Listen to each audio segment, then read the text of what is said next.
गुरु ब्रह्मा गुरु विष्णु गुरुदेव महेश्वर गुरुरेव परम ब्रह्मा तस्मै श्री गुरुवे नमः। परम पुरुष सर्वत्यागी सन्यासी परिव्राजक श्रीमৎ स्वामी जगप्रकाश आरण्य महाराजेर श्रीचरणे आमार এই নিবেদন।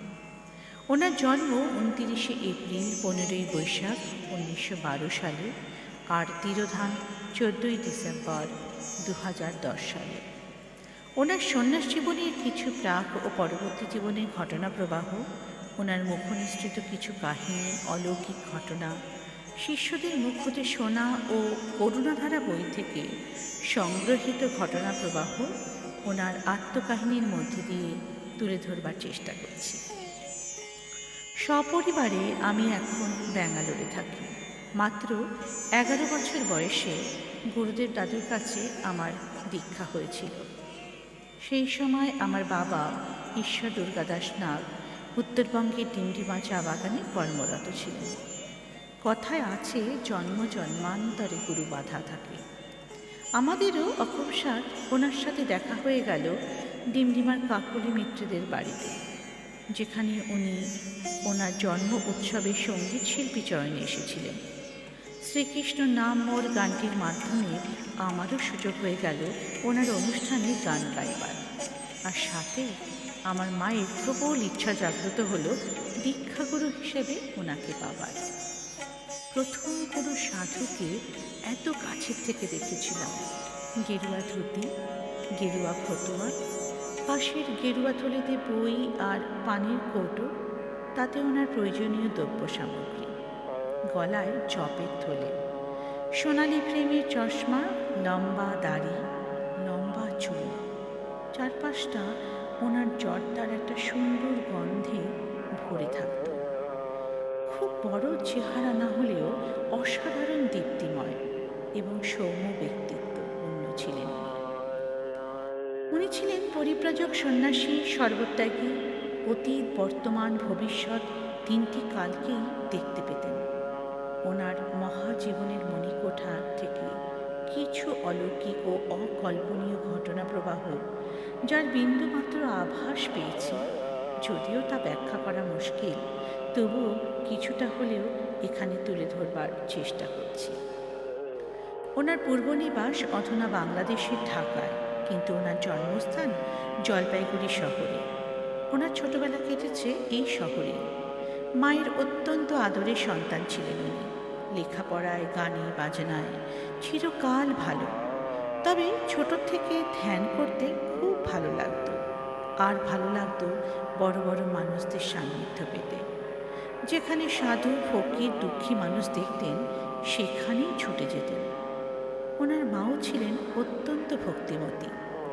শৈশব থেকেই সন্ন্যাসীদের প্রতি ওনার ছিল এক প্রবল আকর্ষণ।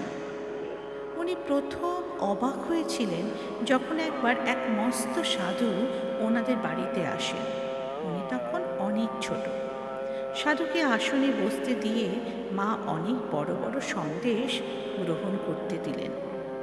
আর উনি তখন সাধুর পেছনে জানালার ফাঁক দিয়ে দেখছেন আর ভাবছেন, ওই সন্দেশটা যদি আমি পেতুম। যেমন ভাবা অমনি সাধু ওনার দিকে না তাকিয়েও বললেন, খোকা, পেছনে দাঁড়িয়ে ভাবছিস কেন? আয়, সন্দেশ নিয়ে যা। তারপর এই হতেই কেমন যেন সন্ন্যাসীদের প্রতি বিস্ময় আরও জেগে উঠল। ওনার মা খুব ছোটবেলায় ওনাকে একটি গীতা ও চণ্ডী উপহার দেন। উনি রোজ গীতা ও চণ্ডী পাঠ করতেন। চণ্ডী পাঠের পর ধ্যানে বসলে উপলব্ধি করতেন ওনার শরীর থেকে ওনার অবয়ব একটি প্রতিচ্ছবি হয়ে সামনে গিয়ে বসছে। ওনার ভয় হতে লাগল।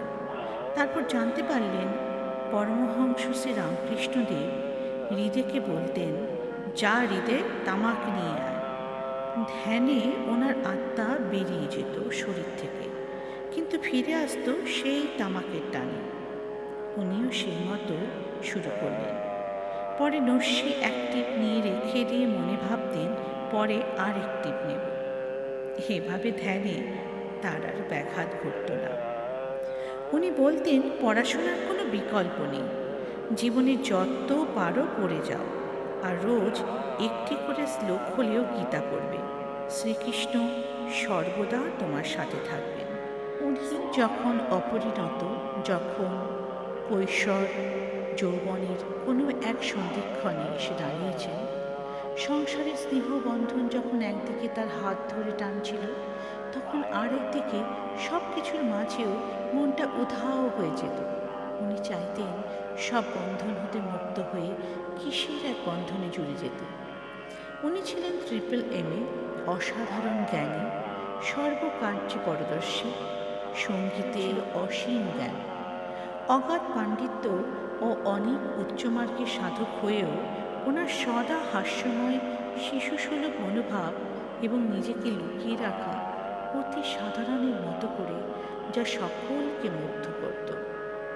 ওনার প্রকৃত আশ্রম দেওঘরে হলেও উনি সব ছেড়ে ধ্যান ও সাধনায় নিজেকে একা রাখবেন বলে আশ্রমের গণ্ডির বাইরে উত্তরবঙ্গের ধূপগুড়ির মাগুরমারিতে স্থানীয় কিছু সুহৃদয় মানুষের সহচর্যে নিজের ছোট্ট কুটির আশ্রম গড়ে তোলেন আর সাহায্য করে চলেন আশেপাশের গরিব গ্রামের মানুষদের।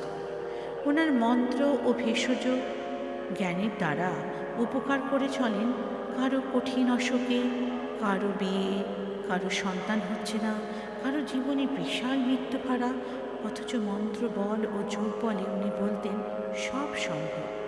তবে গীতা ও ওপরওয়ালার উপরে বিশ্বাস, সৎ চিন্তা, সৎ প্রচেষ্টা থাকা উচিত।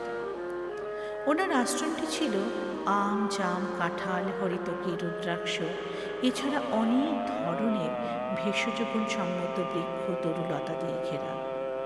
একটি স্বয়ম্ভু পাথর ওখানে দেখা দিল, যা ধীরে ধীরে আয়তনে বৃদ্ধি পেতে থাকে। তাকে মন্দিরের মতো করে শিব জ্ঞানে উনি পুজো করতেন। পরবর্তীতে লোকে বলে ওখানে মান্যত করলে অনেকেরই মনোবাঞ্ছা পূর্ণ হয়েছে। হবে না কেন? এমন পবিত্র স্থান যেখানে মণিধরা সাপের মনির আলোরও বহুবার দেখেছে। জীবনে চলার পথে ওনার সৌভাগ্য হয়েছিল সান্নিধ্য পাবার সংগ্রামী মহান পুরুষ নেতাজি সুভাষচন্দ্রের, মহাত্মা গান্ধী, মতিলাল নেহেরু, বিধানচন্দ্র রায়ের। 1939 সালে শান্তিনিকেতনে মুগ্ধ নয়নে উনি দেখেছিলেন ঋষি কবি রবীন্দ্রনাথ ঠাকুরকে। সঙ্গীত জগতে দাবির খাঁ, বরে গোলাম আলী, আলী আকবর বিলায়তি যুগলবন্দি, পণ্ডিত রবিশঙ্কর, এনাদের দেখেছেন, শুনেছেন, অথচ তার মাঝেও খুঁজে বেরিয়েছেন ওনার মনের পরশ পাথর। আর সেই কর্মজীবন, কলকাতার বিশ্ববিদ্যালয়ে অধ্যাপনা সব ছেড়ে বেরিয়ে পড়েছিলেন সেই জ্যোতি প্রকাশের খোঁজে। বিহারের প্রত্যন্ত প্রান্তরে, যেখানে গরিব দুঃখী ছেলে মেয়েদেরকে উনি 12 বছর শিক্ষকতা করে তাদেরকে সেবা করে আবার তিনি সেখান থেকে বেরিয়ে পড়েছিলেন বেনারস থেকে হরিদ্বার, ঋষিকেশ, কৈলাসঞ্চলায়। সেখান থেকে যাবেন কেদার বদ্রী। এমন সময় ঘটল ওনার জীবনে পরম পাওয়া, যা উনি জানতেন না, অথচ পূর্ব নির্ধারিতভাবেই ভগবানের ভবিতব্যের দিকে তিনি এগিয়ে চললেন। ওনার মনে পরশ পাথরের খোঁজে শুরু হলো ওনার সন্ন্যাস জীবনের যাত্রা।